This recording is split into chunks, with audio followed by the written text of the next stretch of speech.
저는 제가 어릴 적에 여자의 손만 잡아도 그 손을 잡은 여자와 결혼을 해야 하는 줄 알았습니다.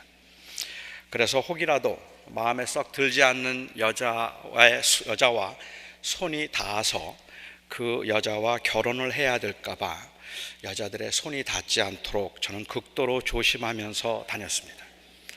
그러다가 제가 25살 때 지금의 제 아내의 손을 우연히 잡게 되었고 그 책임으로 결혼을 해서 지금까지 제가 살고 있습니다. 제가 이렇게 말씀을 드리면 아마 여러분들이 안 믿으실 겁니다. 물론 그 말은 사실이 아닙니다. 하지만 여러분들이 아마 믿지 않는 것은 제가 결혼하기 전까지 어떤 여자의 손도 잡지 않았다는 그것뿐만 아니라 그것보다 더 심각하게 여자의 손을 잡으면 결혼을 해야 된다고 생각했다는 이 점을 여러분들은 특히 믿지 않으실 겁니다. 아무도 손을 잡았으니까 그러니까 결혼을 해야 한다고 생각하지는 않습니다. 손을 잡은 정도는 아니겠지만 여자를 좋아하고 연애를 하면 책임을 져서 결혼을 해야 한다고 생각하던 때는 있었습니다. 요즘은 많이 달라졌어요. 요즘은 연애는 고사하고 동침을 했다 해도 그래서 결혼을 해야 한다고 생각하지는 않습니다.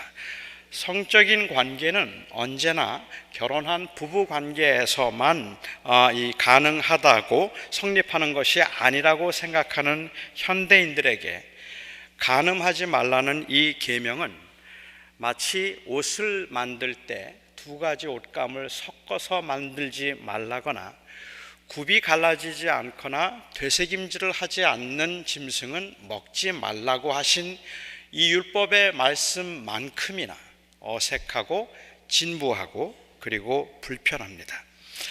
하지만 오늘 저는 여러분과 함께 이 불편한 이야기를 좀 해야겠습니다. 제가 학생 때 읽으면서 잘 이해가 안 되기도 하고 그래서 받아들이기가 어려웠을 뿐만 아니라 그런데도 불구하고 은근히 제가 또 부러워하기도 했던 정말 그럴 수도 있었을까라고 생각했던 성경 구절이 하나 있습니다. 신명기 22장 28절의 말씀인데요. 한번 보도록 할까요? 신명기 22장 28절에 보면 만일 남자가 약혼하지 아니한 처녀를 만나 그를 붙들고 동침하는 중에 두 사람이 발견되면 그 동침한 남자는 그 처녀의 아버지에게 은 50세겔을 주고 그 처녀를 아내로 삼을 것이라. 이 계명은 현대인들, 특히 현대 여성들로서는 도저히 이해할 수도 용납하기도 어려운 그러한 계명입니다. 가령 제가 아주 좋아하는 자매가 있었다고 한번 가정해 보죠. 제가 이것을 가정해야 하는 이유는 아무리 생각해 보아도 제가 정말로 좋아했던 자매가 떠오르지 않았기 때문에 그렇습니다. 저를 좋아했던 것 같은 자매들은 정말 많이 스쳐가는데 제가 좋아했던 자매는 아무리 생각해도 떠오르지가 않기 때문에 그냥 가정을 하고 말씀을 드리겠습니다. 제가 무지무지하게 좋아하는 자매가 있었습니다. 이 율법을 문자적으로 이해를 할 경우에 제가 그 자매를 너무 좋아해서 결혼을 하고 싶은데 그 자매가 저를 거부한다면 그래도 결혼할 수 있는 길이 있다는 말입니다. 억지로 성폭행을 하고 여자의 아버지에게 돈을 주면 됩니다. 예수님이 은 30세겔에 팔리셨고 요셉이 은 20세겔에 팔렸으니까 은 50세겔은 엄청나게 큰 돈인 것은 사실이지만 그래도 마음에 드는 여자를 얻는데 돈이 문제겠어요? 한번 해볼 만할 것 같지 않습니까? 제가 이렇게 말씀을 드리니까 아마 여기 계신 우리 여성 성도들께서는 갑자기 이 율법이 너무너무 싫어질 겁니다. 하지만 제가 그렇게 생각한 것 자체가 이미 벌써 율법에 대한 오해입니다. 이 율법은 좋아하는 여자와 억지로라도 결혼할 수 있는 어떤 합법적인 수단을 말하고 있는 것이 아니라 사실은 남자의 책임을 강조하고 있는 율법입니다. 문화적인 차이가 있기 때문에 구체적으로 이 율법이 어떻게 적용되었는지는 잘 알 수가 없지만 이 율법의 핵심은 사실은 29절 후반부에 있습니다. 29절 후반부에 있는 말씀을 보면 이 말씀 끝에 그가 그 처녀를 욕보여 쓴즉 평생에 그를 버리지 못하리라 라고 되어 있습니다.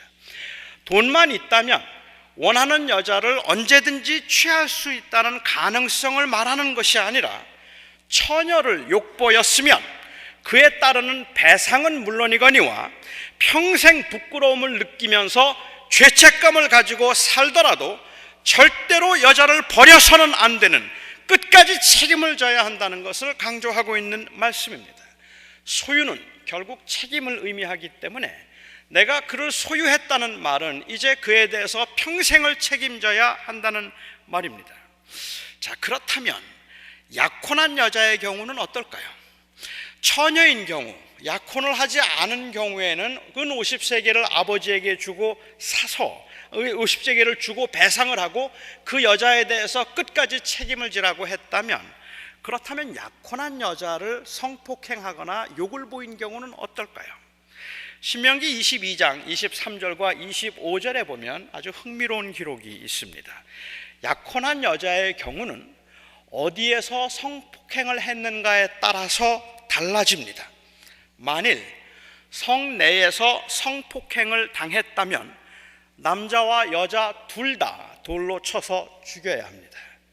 그런데 만일 들에서 성폭행을 당했다면 남자만 죽이고 여자는 죄가 없다고 해야 한다 했습니다. 왜 그랬을까요? 이유는 간단합니다. 성내에서는 여자가 소리를 질러서 피할 수 있었음에도 불구하고 피하지 않고 소리를 지르지 않았기 때문에, 그렇기 때문에 여자도 원한 것이라고 보았고, 들에서 그런 일을 당했다면 여자가 소리를 질러도 도와줄 사람이 없었을 것이기 때문에 여자가 일방적으로 당한 것이라 여자는 그냥 두고 남자만 반드시 죽이라고 했습니다.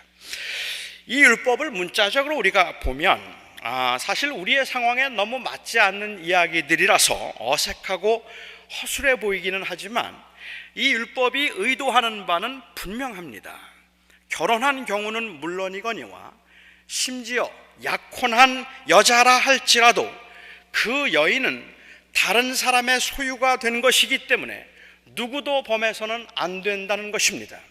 그 약혼한 사람이 본인이 의도해서 다른 남자와 관계를 갖는다면 둘 다 죽어야 할 것이고, 그렇지 않고 만일 약혼한 사람이라 할지라도 그는 다른 사람의 소유가 되었기 때문에 그를 범하는 자는 반드시 죽어야 한다는 것입니다.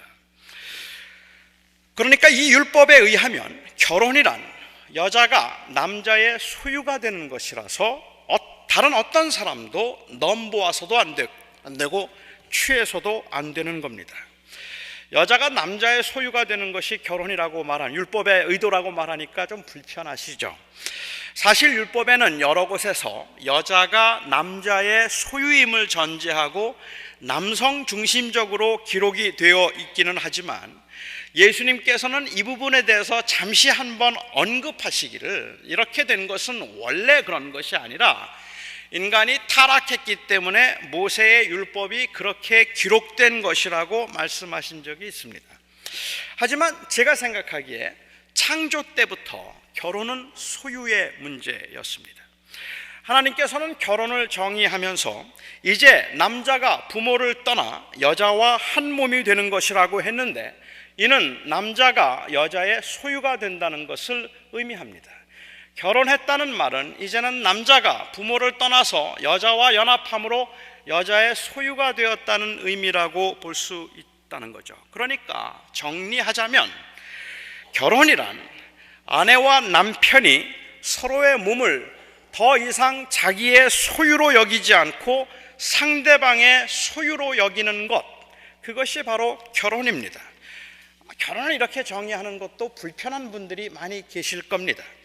결혼하지 않고 그냥 내 몸은 내 것이라고 말하면서 자유롭게 살 걸 그랬다 싶기도 하고, 괜히 결혼해서 구속되었다고 생각하는 분도 계실지 모르겠어요. 그래서 사실은 이 결혼을 부담스러워하는 젊은이들이 요즘에는 참 많습니다. 하지만 성경은 결혼을 소유의 문제로 다루고 있다고 저는 틀림없이 확신합니다. 그리고 이것은 특별히 결혼을 소유의 문제로 생각하는 것은 간음하지 말라는 계명을 이해하는데 아주 중요합니다. 하나님께서는 간음을 하지 말라고 하셨는데, 제가 이해하는 이 간음은 결혼한 사람들에게만 적용되는 것입니다. 간음은 결혼한 사람들에게만 적용되는 그러한 그 계명이라는 말이죠. 저는 이 의미가 독일어로는 조금 더 정확하게 표현이 된 것 같아요. 간음하지 말라는 오늘 본문 말씀이 독일어로는 Du musst nicht Ehe brechen이라고 되어 있는데, 여기에 Ehe라고 하면 결혼이라는 뜻이고 brechen이라고 하면 깨트린다는 뜻입니다. 그래서 Du musst nicht Ehe brechen 하고 이렇게 말하면, 이것을 직역해서 말하자면 너는 결혼을 깨뜨리지 말지니라, 이렇게 해석을 할 수 있을 것 같아요. 그러니까 간음하지 말라는 이 말씀의 그 원래 의미가 사실은 그 독일어의 번역이 원어에도 훨씬 더 가깝다고 저는 믿고 있는데, 간음하지 말라는 이 말씀의 의미는 결혼을 깨뜨리지 말라는 그러한 의미입니다. 따라서 이 계명은 이제 결혼을 한 사람은 다른 사람의 소유가 된 것이니까 그 사람을 탐함으로 결혼을 깨뜨리지 말라, 이것이 바로 간음하지 말라는 계명의 의도입니다. 그런데 이 간음하지 말라는 이 계명이 결혼의 신성함보다는 음란함에 대한 경계로 더 많이 강조되고 있는 것 같아서 저 개인적으로는 굉장히 많이 아쉽게 생각하고 있습니다. 다른 사람의 소유를 범함으로 결혼을 깨뜨리는 것과 야동을 보는 것은 근본적으로 다른 것이고, 간음을 행하는 것과 건전하지 않은 방법으로 성적인 욕구를 해결하는 것은 근본적으로 다른 것임에도 불구하고, 이 성적인 욕구의 본능과 그리고 그 불가피함으로 간음을 합리화시키려는 경향이 너무 강하기 때문에 그렇다는 말입니다. 그래서 마치 간음하지 말라는 말씀이 음행이나 아니면 음란한 생각을 하지 말라는 말씀과 동일한 것으로 이해하려고 하는 것이, 사실은 그렇게 함으로 간음하지 말라고 하는 이 말씀이 가져다주는 심각한 의미를 자꾸 축소시키려고 한다는 생각이 들기 때문에 그렇습니다. 간음은 음란과 전혀 다른 종류의 죄입니다.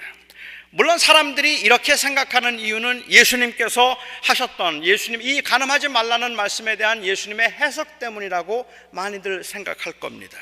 간음하지 말라는 계명에 대해서 설명하시면서 주님께서는 여자를 보고 음욕을 품은 자마다 이미 간음한 자라고 하셨습니다. 그러니까 야동을 본다든지 아니면 성적인 욕구를 느끼는 것 자체가 다 간음죄라고 그렇게 이해할 수 있겠죠. 하지만 저는 그게 주님의 의도가 아니었다고 생각합니다.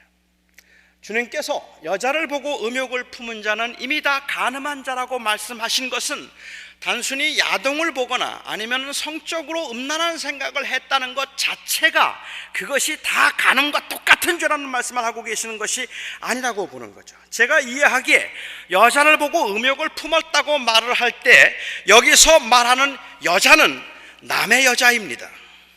결혼한 사람이 결혼한 여자를 보고 음욕을 품은 것조차도 간음이라는 말입니다.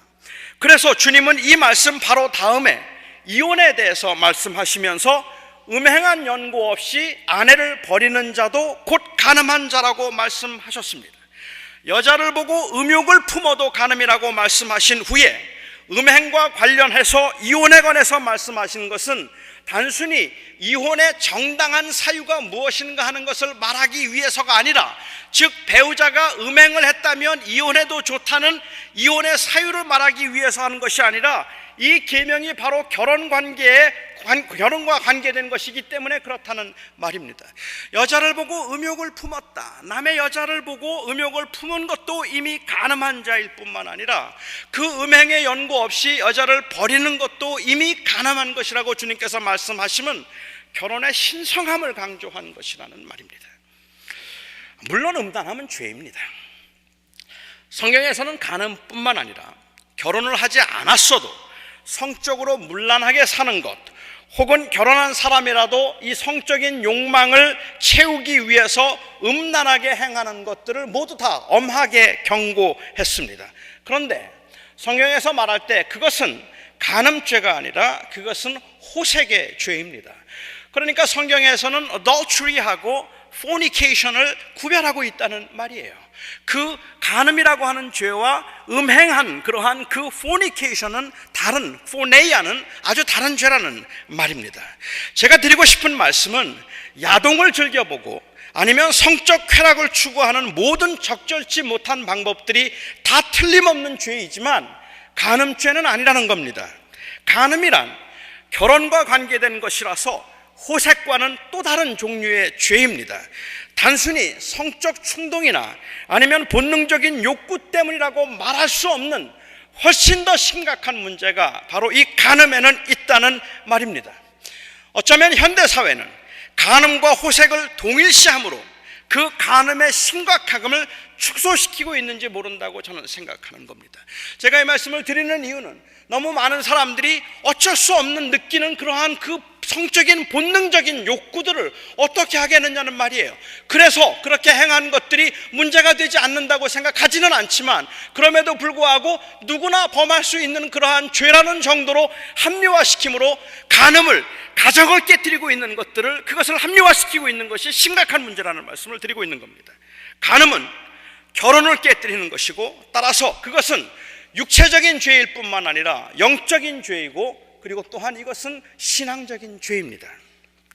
죄가 다 같은 죄이지 간음은 특별히 하나님을 향한 영적 죄라는 말도 아마 어쩌면 불편하신 분들도 계실지 모르겠어요. 어떤 의미에서 간음이 영적인 죄가 될까요? 하나님께서는 이스라엘 백성들과 언약을 맺으시면서 나는 너의 하나님이 되고 너희는 나의 백성이 되리라고 하셨습니다.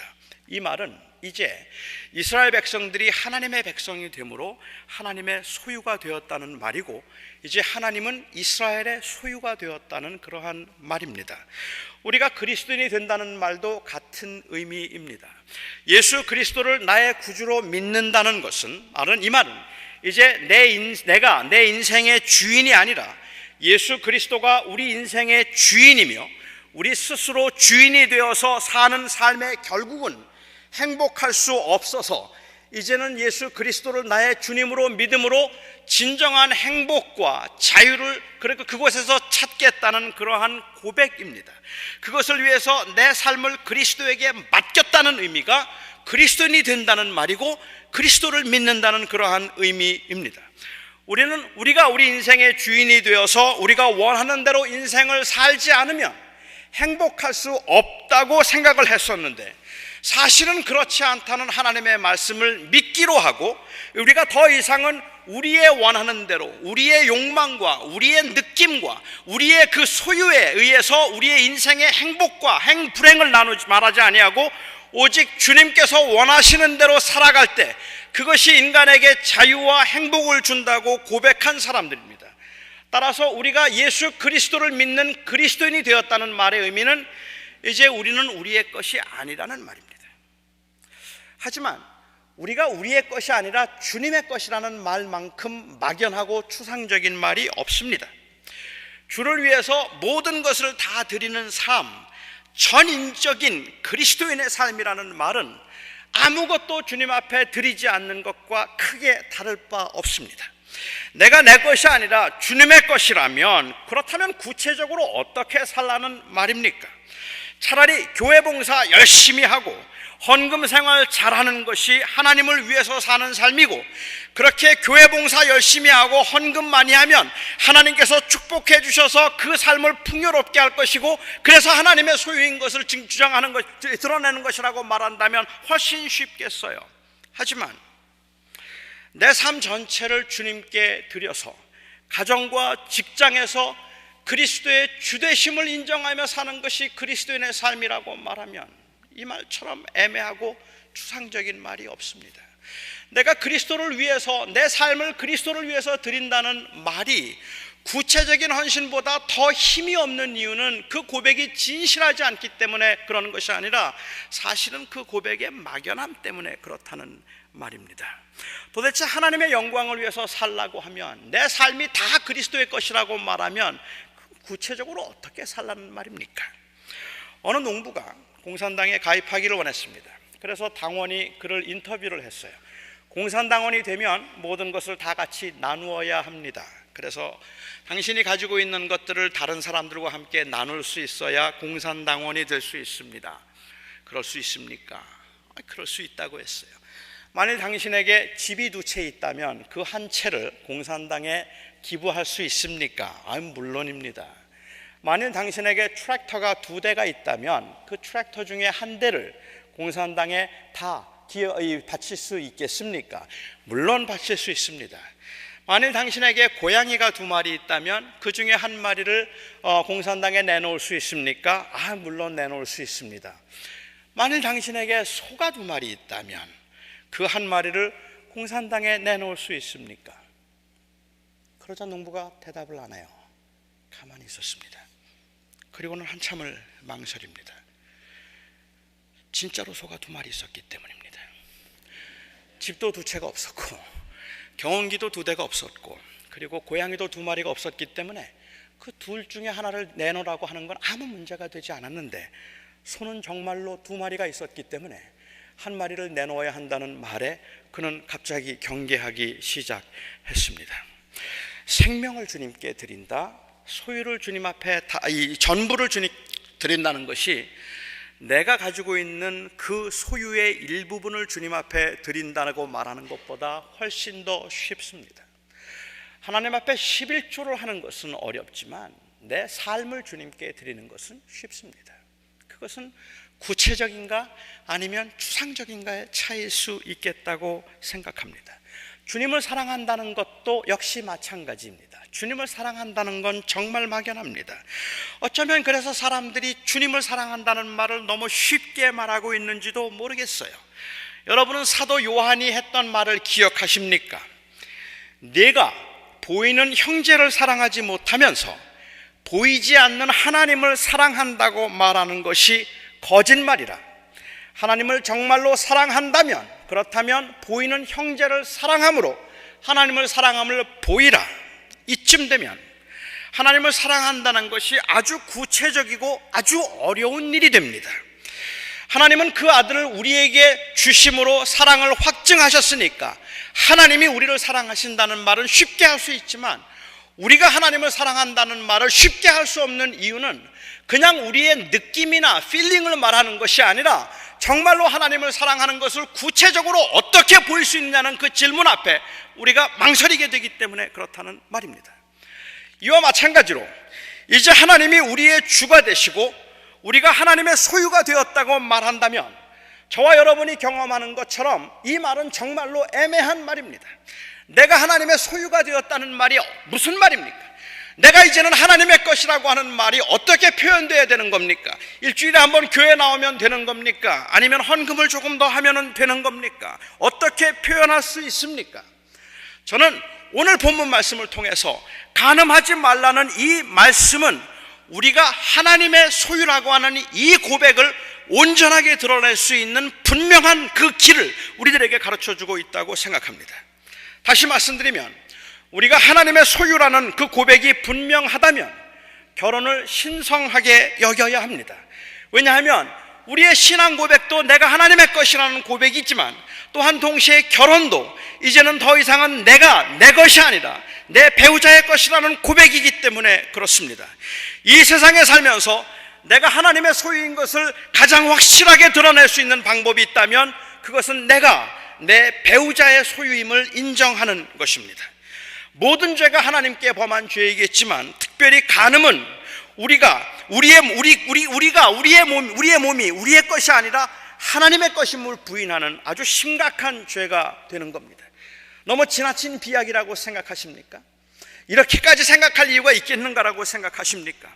보디발의 아내가 유혹했을 때 요셉은 이렇게 말했습니다. 이 집에는 나보다 큰 이가 없으며 주인이 아무것도 내게 금하지 아니하였으되 금한 것은 당신뿐이니 당신은 그의 아내임이라.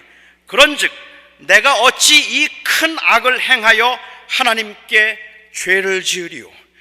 보디발의 아내는 보디발에게 속해 있기 때문에 어떠한 이유에서든지 보디발의 아내를 범하는 것은 바로 그 하나님의 주권을 부인하고 있는 심각한 죄라는 논리입니다. 저는 현대 그리스도인들의 세속화된 모습이 결혼관계를 소홀히 여기는 데서 가장 분명하게 드러나고 있다고 생각합니다. 우리가 주님의 것이라는 고백을 하고 있었다면 내 느낌도, 내 감정도, 내 소유도, 내가 가지고 있는 내 인생이 주님의 것이라는 그러한 고백을 하고 있었다면, 그렇다면 우리는 그 고백을 어떻게 드러낼 수 있을까?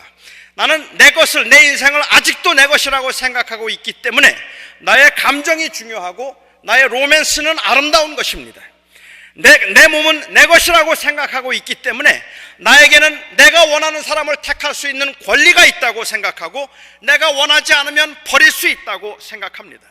배우자의 권리보다 내 권리를 더 인정하기 때문에 그런 죄를 범하는 겁니다.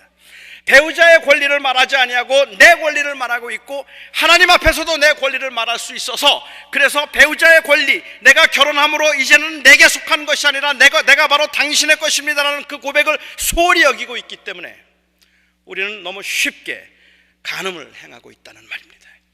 그러면서 그것을 마치 호색과 별반 다르지 않은 죄인 것처럼 가볍게 다루고 있다는 것이 현대 그리스도인들이 보이고 있는 세속화된 모습입니다.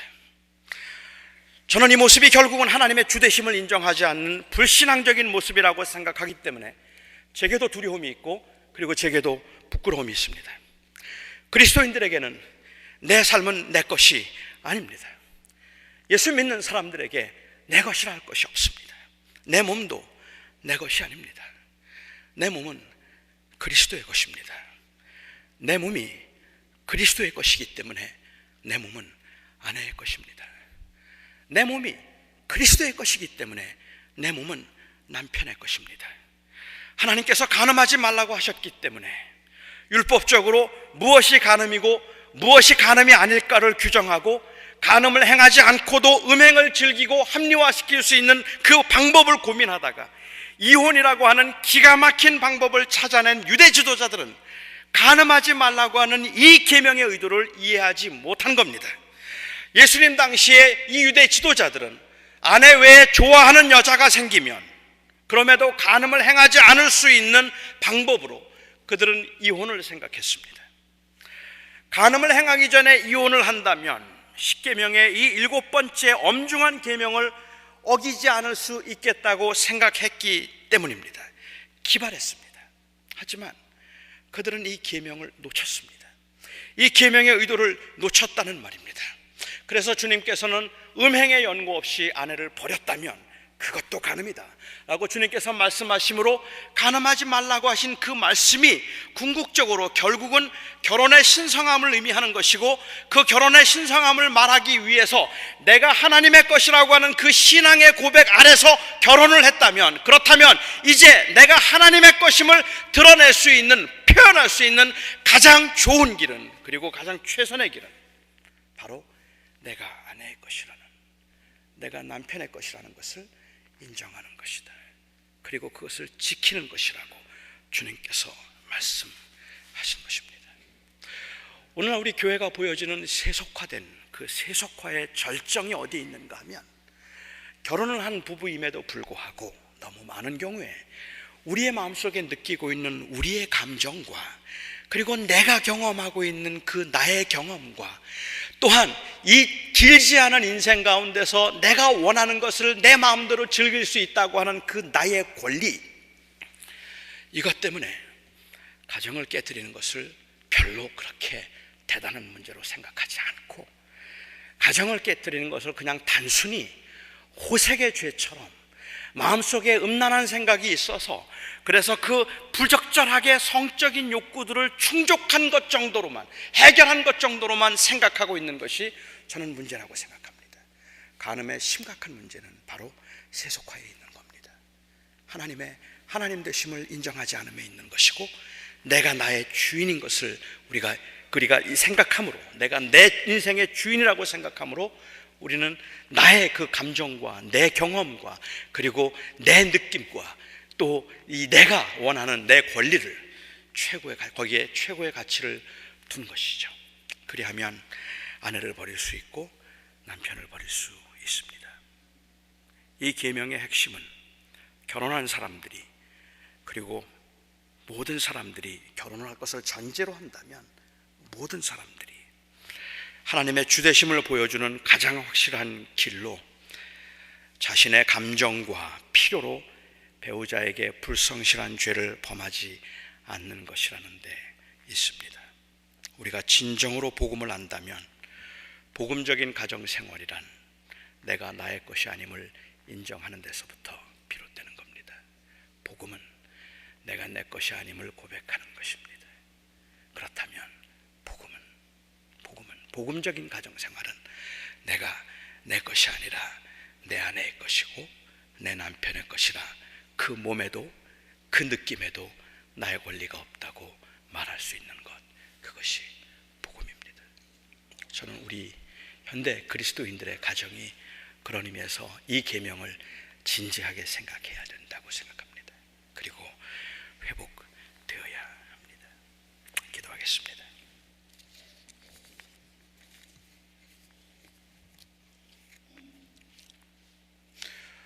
우리 모두에게는 다 내가 내 것을 주장하고 내 감정을 소중히 여길 수 있는 그 위험함들이 우리 모두에게 있습니다.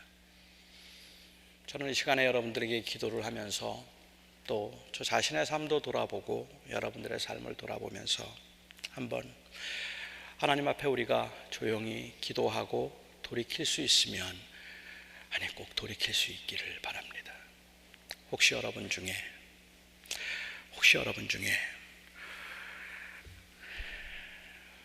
부적절한 관계가 있어서 결혼을 위협하고 있는 그런 일들이 혹이 있다면, 그런데 여러분들은 정말로 주님을 사랑하고 그리고 주님의 소유라는 그리스도인이라는 신앙 고백이 있다면, 저는 오늘 여러분들이 하나님 앞에서 오늘 결단할 수 있기를 바랍니다. 그것은 하나님 앞에 그냥 단순한 성적 유혹의 죄가 아닙니다. 간음은 불신앙의 죄입니다. 여러분, 해결하셔야 합니다. 끝내야 합니다.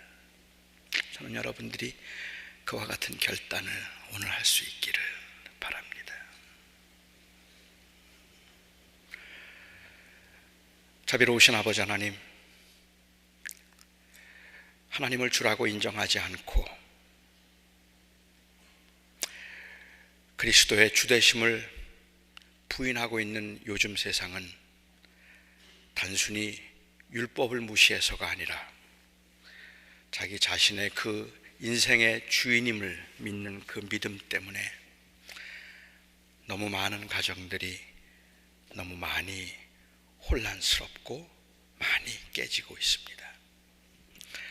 하나님을 모르고 하나님을 인정하지 않는 사람들이야 어차피 그들이 자기들의 인생의 주인이니까 그 감정이 중요하고 그리고 그 권리가 중요하겠지만, 특별히 우리 믿는 사람들은, 그리스도인들은 예수 그리스도가 내 생명의 주인이며 내 삶의 주인이라고 고백을 했기 때문에 아버지 하나님, 그 고백대로 내가 내 것이 아님을 보여줄 수 있는 가장 좋은 길이 내가 내 배우자의 것임을 인정하는 것이, 그것이 바로 내가 그리스도의 주되심을 인정하는 것이라고 그렇게 믿습니다. 그렇게 믿기 때문에 우리 믿는 사람들의 가정은 그렇게 쉽게 깨어져서는 안 되고, 그리스도를 주라고 부르는 사람들의 가정에서 소위 말하는 그 간음의 죄가 내 권리와 내 로맨스라는 이름으로 합리화될 수 없을 것입니다.